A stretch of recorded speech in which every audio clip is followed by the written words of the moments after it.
Now when you're using fabric to embroider onto, you've got to be very considerate about the way you cut your fabric. Now you'll see a difference in the quality of your stitch out if you stitch your fabric in a certain way. You have on your fabric a selvage, and what that is you know how on a loom, when fabric is made, threads go up like this,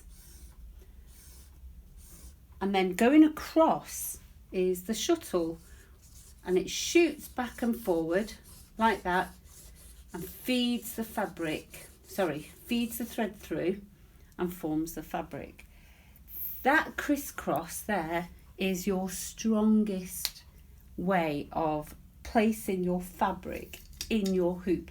So you want to try and get it exactly against the selvage. You don't really want to have your fabric at any sort of angle.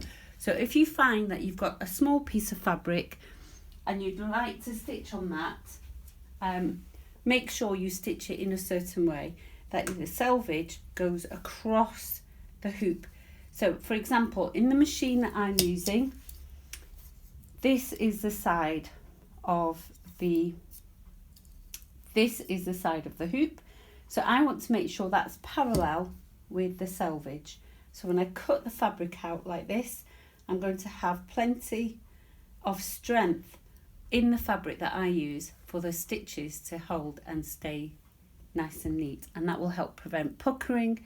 It will help prevent the fabric from stretching, and the same applies to things like good quality t-shirts. If you find that you've bought a t-shirt that has a slight twist in it, which a lot of t-shirts do, you might find that you'll get a poor finish on your stitch out, which is really unfortunate because you usually spend good quality time, good quality threads, good quality stabilizer, everything's perfect. The fabric was hooped incorrectly according to the way it should sit. I'm going to place my hoop like this with the fabric in there, but of course I need some stabilizer. The thing about the stabilizer is you can use just a small amount, but really you should use a stabilizer that's big enough to cover that whole piece so it goes into the hoop securely. I don't like to float fabrics. I don't think it gives you as good a result. So avoid floating.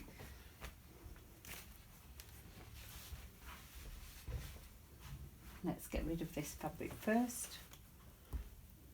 So the thing about the stabilizer is it's a woven fabric. It's actually woven polyester. And on this one I have a weave, the strands coming down that way. So the way I want to lay this in my hoop is so that the strands are going that way down the hoop. Now if you buy a stabilizer that is mottled, and what that means is it's been padded and felted in a certain way, that can be put in any which way. So I'm going to just follow this line here.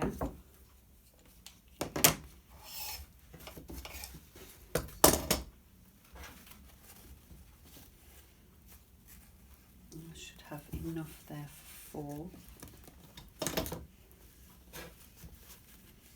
Perfectly. Crease that.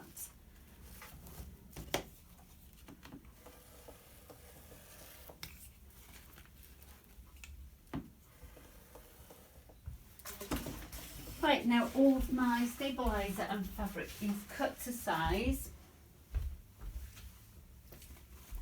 So I've got my 8 sheets of stabilizer, 8 sheets of fabric. I only need 7 because I have 7 threads, and I'm going to hoop the first one. We can get rid of this.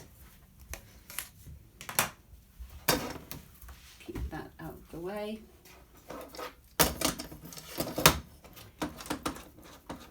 Loosen up the hoop, place the stabilizer in, and I've got the 2 the weave lines going that way.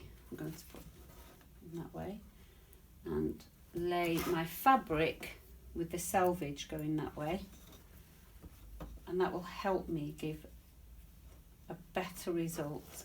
And if I do this with all of the fabrics, so they've all been cut accurately along the selvage,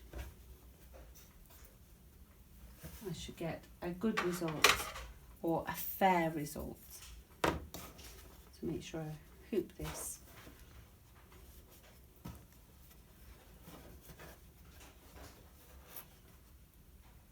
I can feel it go in, just pull on the fabric a little bit.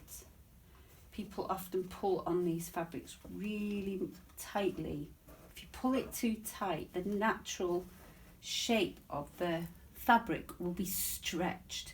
So then when you let go and take it out of the hoop, it shrinks back to its regular size, and that's what causes puckering. The stitching will be forced together because the weave of the fabric is forced together. So make sure it sits fairly naturally in there. You do want it nice and tight. The hoop holds it nice and firm for you. It's not overstretched, and I'm happy with that. And I'm going to put the first thread in.